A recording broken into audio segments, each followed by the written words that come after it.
Welcome back to old seat channel. இன்றைக்கி நம்ம இந்த வீடியோவில் நேஷனல் பேனசானிக் ஆர்எக்ஸ் 5030 இந்த செட்டோட பெல்ட் எப்படி மாற்றுறதுன்னு சொல்லி பார்க்க போகிறோம். இது வந்து கொஞ்சம் ஒரு வித்தியாசமான மாடல். பழைய காலத்தில் இது வந்து ஒரு ஃபேமஸ் மாடலாகும். நல்ல ஒரு model. Medium wave, short wave, அப்புறம் லைனிங் ஆப்ஷன் இருக்குது. இது குவாலிட்டி நல்லாயிருக்கும். ஸோ இதை எப்படி கலட்டி இல்லை பெல்ட்டை வந்து எப்படி மாற்றுறதுன்னு சொல்லி நம்ம இந்த வீடியோவில் பார்க்க போகிறோம். இதில் பார்த்தீங்கன்னா ஸ்க்ரூ வந்து 1 2 3 4 5 6 ஸ்க்ரூ இருக்கும். அதில் வந்து டாட்டு போட்டிருப்பாங்க. அந்த 6 ஸ்க்ரூவை நம்ம ரிமூவ் பண்ணிட்டோன்னா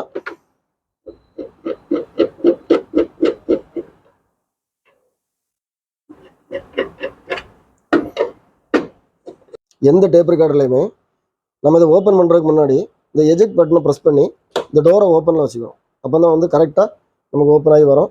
இப்போ ஸ்க்ரூ எல்லாம் கலத்தியாச்சு. ஓகே, சூப்பராக ஓப்பன் ஆகிட்டு இந்த மாடலில் பார்த்தீங்கன்னா எல்லாமே ஜம்பர் ஒயர் தான்.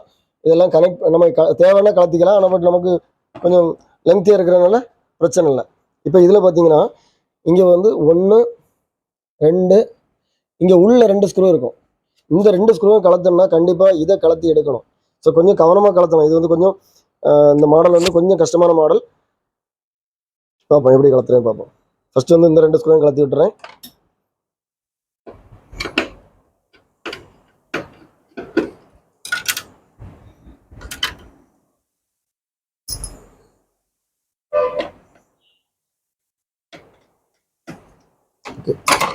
இப்போ இது பார்த்தீங்கன்னா ஒரு ப்ரெஸ்ஸிங்கில் தான் இருக்குது. இந்த ஒரு ப்ரெஸ்ஸிங் இருக்குது, இங்கே ஒரு ப்ரெஸ்ஸிங் இருக்குது. வந்துட்டு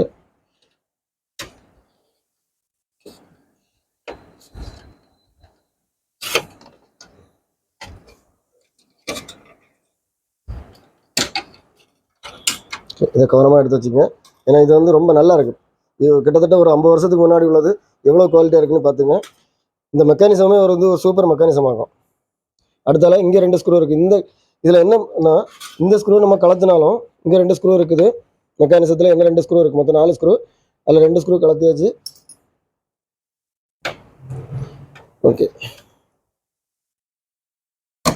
இப்போ இதை எடுக்கும்போது பார்த்தீங்கன்னா இங்கே 2 இடம் தட்டும்.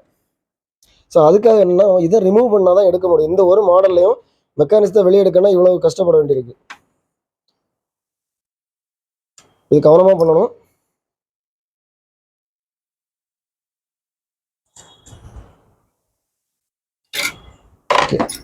ஸோ இதை அப்படியே எடுத்து அந்த பொசிஷனில் அப்படியே வச்சுக்கணும். ஏன்னா அப்போ தான் நமக்கு அதை திருப்பி வைக்கிறது கரெக்டாக இருக்கும்.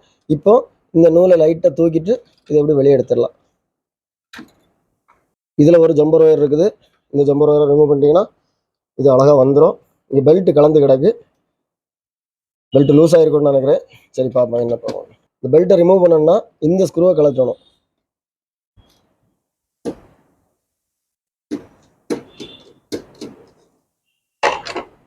இது கீழே ஒரு ஸ்ப்ரிங் இருக்கும். ஓகே,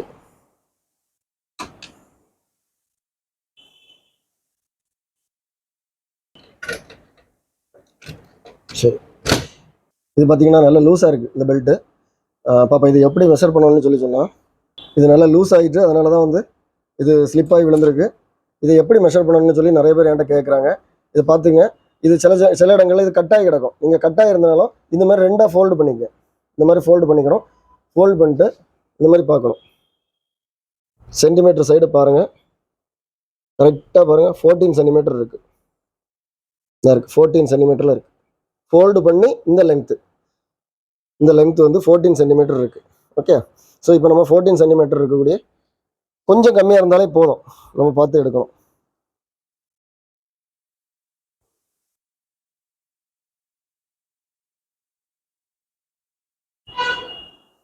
இது 14.5 இருக்குது.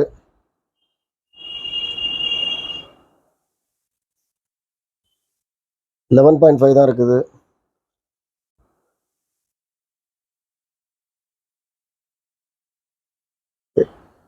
13.5 இருக்குது. ஸோ இது கரெக்டாக இருக்கும். 13.5 இருக்குது.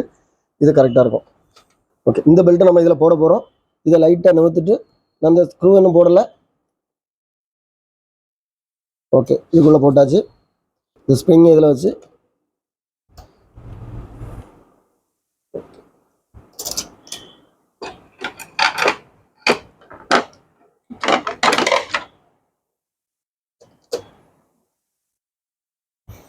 பார்த்தீங்கன்னா இது ஃப்ரீயாக சுற்றணும். இதாக இருக்குது, ஃப்ரீயாக சுற்றுது, ரொம்ப டைட் பண்ணிடக்கூடாது.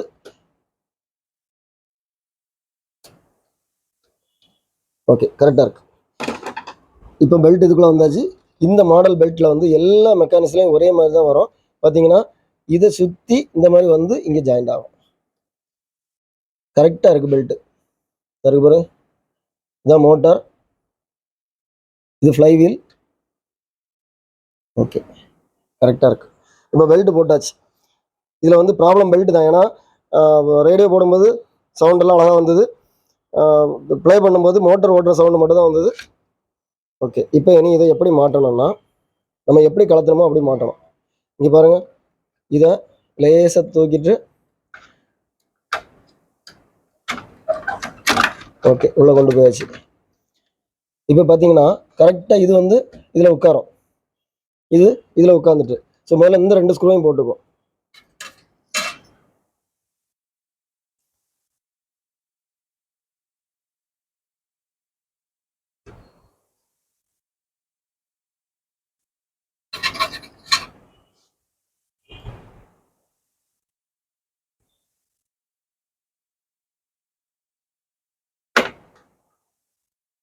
ஓகே, இனி இதை தூக்கி அப்படியே இதில் செட் பண்ணணும். இதாக இருக்குது, இதை நீங்கள் கரெக்டாக வச்சிங்கன்னா இதில் ஒரு லாக் காடி இருக்குது, அந்த காடியில் இது போய் விழும். அந்த விழுந்துட்டு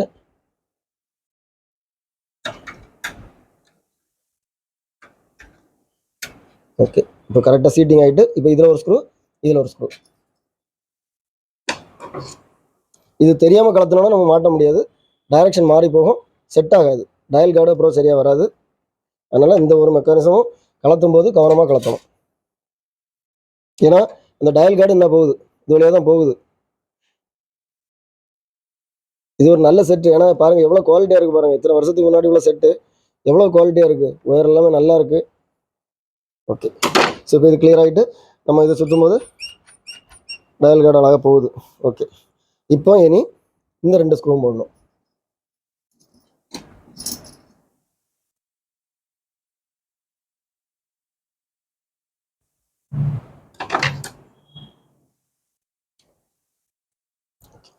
இப்போ இது ஒர்க் ஆகுதான்னு பார்த்துருவோம்.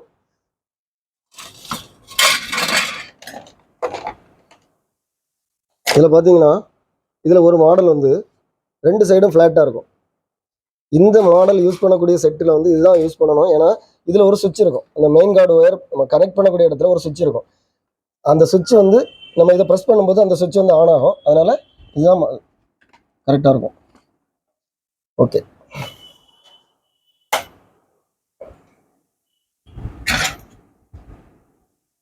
டேப்பில் தான் இருக்குது, ப்ளே பண்ணி பார்ப்போம்.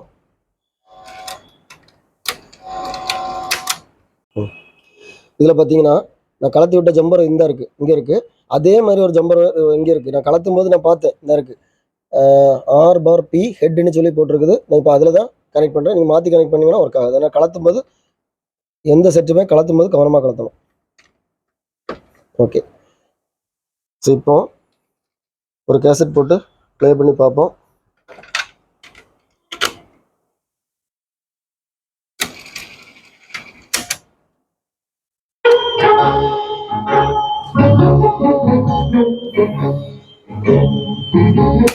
இதோட சவுண்டு குவாலிட்டியே வித்தியாசமாக இருக்குது. ஏன்னா பெரிய பாக்ஸ் பாடின மாதிரி இருக்குது, ரொம்ப நல்ல செட் ஆகும் ஆக்சுவலி.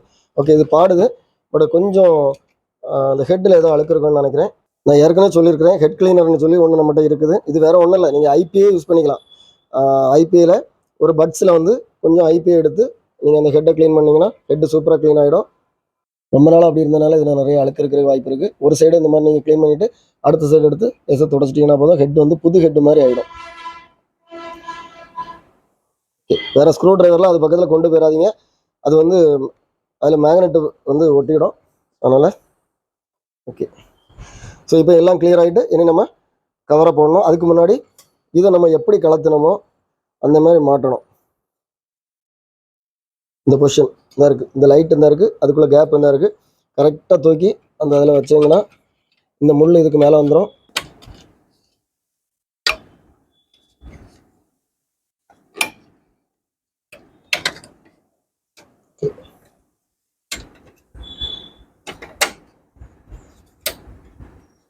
எல்லாம் கரெக்டாக லாக் ஆகிட்டு இப்போ பாருங்க, நான் அந்த டியூனிங் நாபை அட்ஜஸ்ட் பண்ணுறேன். சூப்பராக டியூன் ஆகுது. இதுதான் கலத்துறதுல முக்கியமான மேட்ரு. நம்ம எப்படி கலத்துறோமோ அப்படி மாட்டணும், இல்லைன்னா அந்த செட்டே நாசம் ஆகிடும். இனி நாம் அப்படியே இந்த டோரை வந்து ஓப்பன் பண்ணி வச்சுக்கணும். க்ளோஸ் பண்ணும்போது எப்போவுமே இந்த மாதிரி டோரை ஓப்பன் பண்ணி வச்சுங்க. எல்லா ஸ்க்ரூவும் போட்டாச்சு, ஸ்பீக்கர் ஓவர் எல்லாமே கரெக்டாக இருக்குது. கரெக்டாக சீட்டிங் ஆகும். இந்த மாதிரி செட் வந்து எந்த ப்ராப்ளம் வராது, கரெக்டாக சீட்டிங் ஆகும். இப்போ க்ளோஸ் பண்ணிடலாம். ஓகே, இனி நாம் கலத்தின ஸ்க்ரூ எல்லாமே போட்டுடலாம். இந்த மாதிரி மேக்னெட்டிக் ஸ்க்ரூ ட்ரைவர் இருந்ததுன்னா நீங்கள் இந்த மாதிரி லாக் பண்ணிட்டு போட்டிங்கன்னா உங்களுக்கு ஈஸியாக இருக்கும். இப்போ ஸ்க்ரூ எல்லாம் போட்டாச்சு, பெல்ட்டு மாற்றியாச்சு. ஒரு ஐடியா எப்படி இருக்குன்னு பார்ப்போம். ஏன்னா இதில் மீடியம் வேவ் ஷார்ட் வேவ் தான் இருக்குது. நமக்கு இங்கே மீடியம் வேவ்லாம் கிடைக்காது, சும்மா இறைச்சல் மட்டும் தான் வரும். ஓகே, இந்த மாதிரி இறைச்சல் வந்தாலே medium wave short wave work ஆகுதுன்னு தான் அர்த்தம். கரெக்டாக இருக்குது. இப்போ கேசட் போட்டு பார்ப்போம்.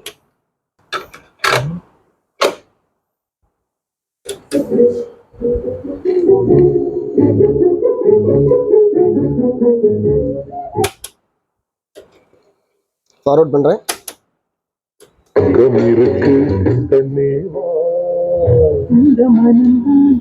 ஓகே, நல்லா இருக்கு. இதோட குவாலிட்டி வேற நல்லா இருக்கும். இதில் பார்த்தீங்கன்னா இன்னொரு மெயின் இது என்னன்னா, இந்த செட்டு அந்த பழைய காலத்திலே லைனின் ஆப்ஷன் இருக்கு. இதில் இந்த இருக்கு, லைனின் இருக்கு. நான் லைனின் போட்டு பார்க்குறேன் எப்படி இருக்குன்னு பார்க்குறேன். நான் இப்போ லைனின்ல கொடுக்குறேன். இங்கே லைனின்ல போட்டிருக்கிறேன். இந்த லைனின் ஒர்க் ஆகுது, 2 சேனல் ஒர்க் ஆகுது பாருங்க, சூப்பராக ஒர்க் ஆகுது. அப்புறம் மொபைலை கனெக்ட் பண்ணி ஒர்க் ஆகுது.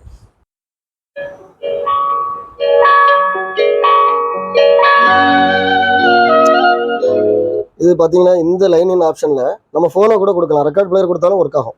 ஏன்னா இதோட சர்க்யூட் டிசைன் வந்து அந்த மாதிரி இருக்கும். நல்லா இருக்கு, நல்ல குவாலிட்டியாக இருக்கு.